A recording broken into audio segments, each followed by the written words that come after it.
So now let's focus on the first groups of Europeans that colonized the New World. And this would be the Spanish colonials, to be followed by the French and eventually the English. Okay, I should mention that the English Empire would lag behind considerably, more than a century that is, behind the Spanish colonial effort.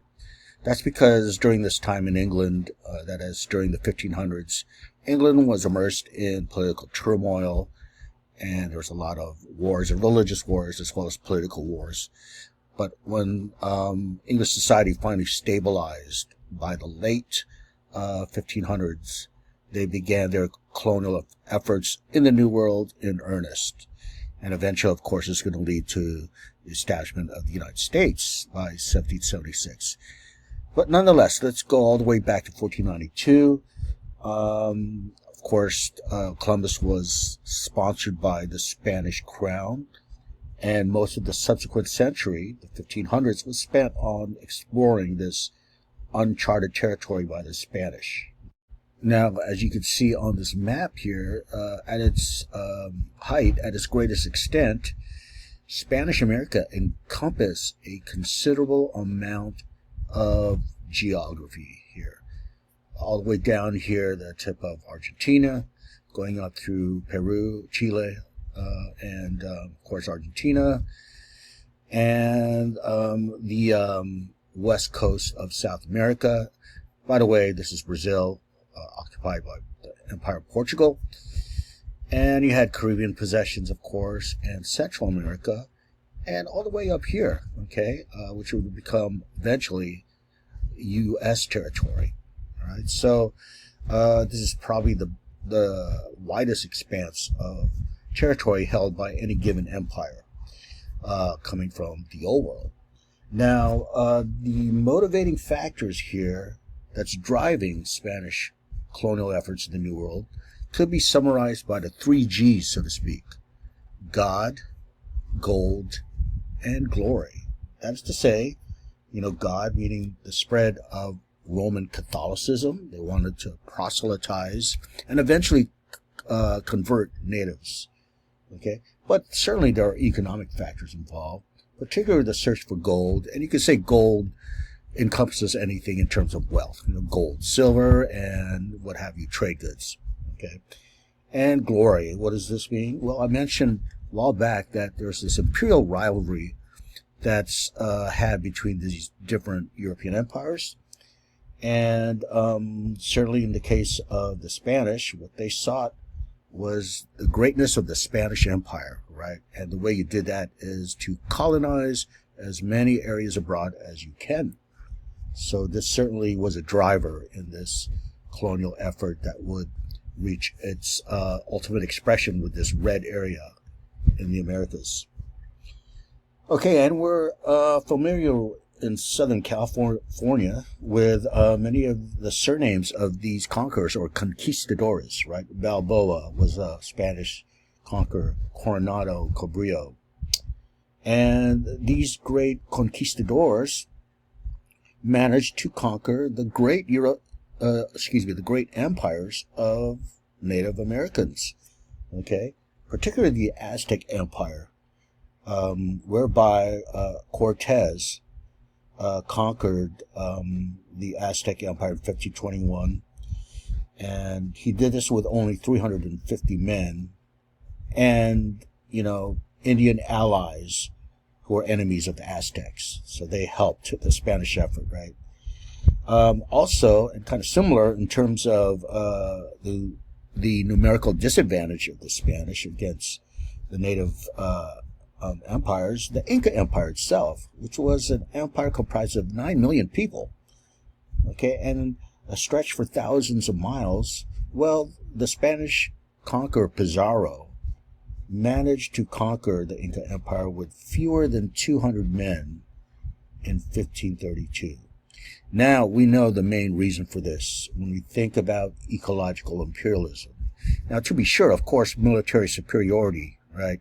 The Spanish muskets and the cannon certainly played a part. But, Think about 9 million Incas, right? Compared to 200 men from Spain. Well, certainly disease played a part in subjugating the Inca Empire and the Aztec Empire. Now, Spain tried to find similar great cities and great wealth in North America, but they realized quite quickly that most of this gold was found in the southern regions of the continent, and therefore this is the establishment of Spanish America as we see here, stretching down the Andes Mountains through Mexico, through North America. Now, here's a question.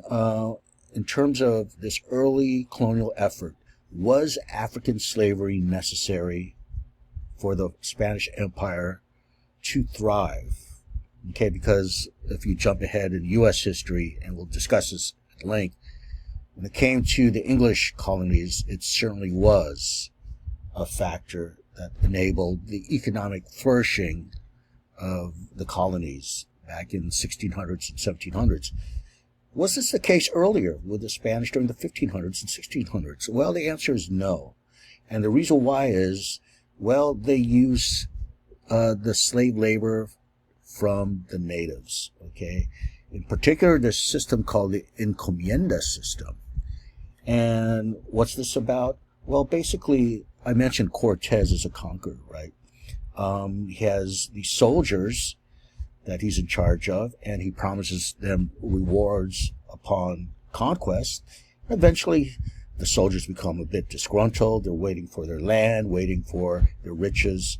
And in order to appease them, he grants them some parcels of land and some natives to do some slave labor, to work on the land. This became known as the encomienda system.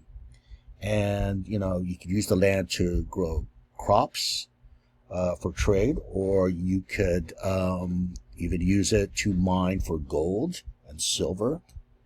And in theory, this was a reciprocal relation between the owner of the encomienda, they call them the encomendero, and the native labor. What's happening here in principle is you're getting labor in exchange for the native conversion to Christianity, and therefore saving their soul, saving their soul. And not to mention their material well-being, right, of the native slave.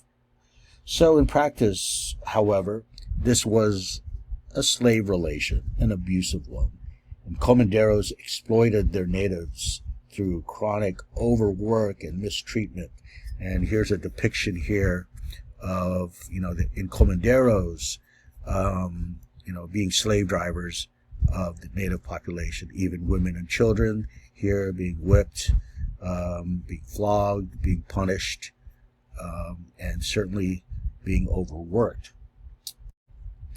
Now, another important point of discussion here is the question how to establish permanent Spanish settlement in the New World. It's easy to imagine that, only a few ships could cross the Atlantic at this time. You could only bring over a few hundred people at a time. You're greatly outnumbered by native inhabitants. How are you going to establish permanent presence and having this be a permanent part of the Spanish Empire? Well, what happened here in this question, right, was that Spanish America encouraged settlement of their new colonies in Spain itself. Okay, and they did this by, for example, requiring that the wives of the soldiers, of the conquistadores, right, those who were exploring and conquering these lands, the wives come over from their native Spain and, live in the New World, right? You could only imagine that woman coming over here and surrounded with a vastly unfamiliar surrounding and everything. So, but that wasn't enough. Okay. What happened here is Spanish authorities, the Spanish crown, right, the monarchs and his or her advisors, not only ordered the wives of colonists to join them in the Americas, but they also demanded that single men, which were most of them, most of the soldiers. They demanded that they marry the native population, women of the native population. Okay, so what you have here is the intermixing of colonial and indigenous people. This is when it began. It was an actual mandate put forth by Spanish authorities. Okay, now miscegenation is a term you don't see a lot anymore because it's no longer nearly as controversial as it was even by 60, 70 years ago. But miscegenation refers to marriage or in general sexual relations between the races. Okay. Now, what's happening here is miscegenation is being encouraged. In fact, it's being mandated by the Spanish crown in order to realize that Spanish population in the New World. Right. So what's happening here is, intermixing, and eventually their children, right, the offspring of this intermarriage, is going to result in, a mixture of races, so to speak. All right. Now, this is what's going to make the racial profile of quote unquote Latin America interesting. And Latin America, as you know, refers to areas that were former colonial possessions of Spain, right? They speak Spanish there. So the people in these areas, even today, you could kind of see it's a mixture of more European and native, okay? Specifically Spanish, Spanish Europeans, and the native populations. It's an interesting mixture, right? Now, here's what's interesting. The English will come over much later, as I mentioned. They'll come over by the 1600s. They're going to take the opposite approach. They will outlaw, they will prohibit miscegenation between English and Native Americans, right? And that's going to result in eventually the United States, right, believing in the separation of white and, natives. Okay. And what's that going to lead to? Well, even today, you see this, category, racial category in the U.S. Census, for that matter, of white, right? Now, all you have to do when you cross the border, for example, in Tijuana or El Paso, right, going to Juarez, once you cross that border, you will see a different racial profile of what we call Latinos or Latinas, right? And why is that a different racial profile? Because of miscegenation that happened, that was encouraged by the Spanish colonial administration, right? In order to, again, encourage permanent settlement. Okay, so interesting to note how the legislation of sexuality, connected to gender actually leads to a racial profile. And, you can compare one empire, the English Empire, which forbid miscegenation, compared to the Spanish Empire, which actually promoted it and mandated it. Okay, it leads to different racial profiles. Now, interestingly enough, in the United States, it inherited anti-miscegenation, okay, because that's what the English did. And the United States, as you know, was a descendant of English civilization. They inherited a lot of the English laws. And, it wasn't until the 1960s that the United States Supreme Court declared anti-miscegenation as unconstitutional. So look at that. Okay, that separation of races here is a big part of American history, and it's not until relatively recently that, miscegenation no longer became controversial. Okay, in some parts of the United States, I imagine it might be still controversial, but, it took a while to overcome that. Compare that with Latin America.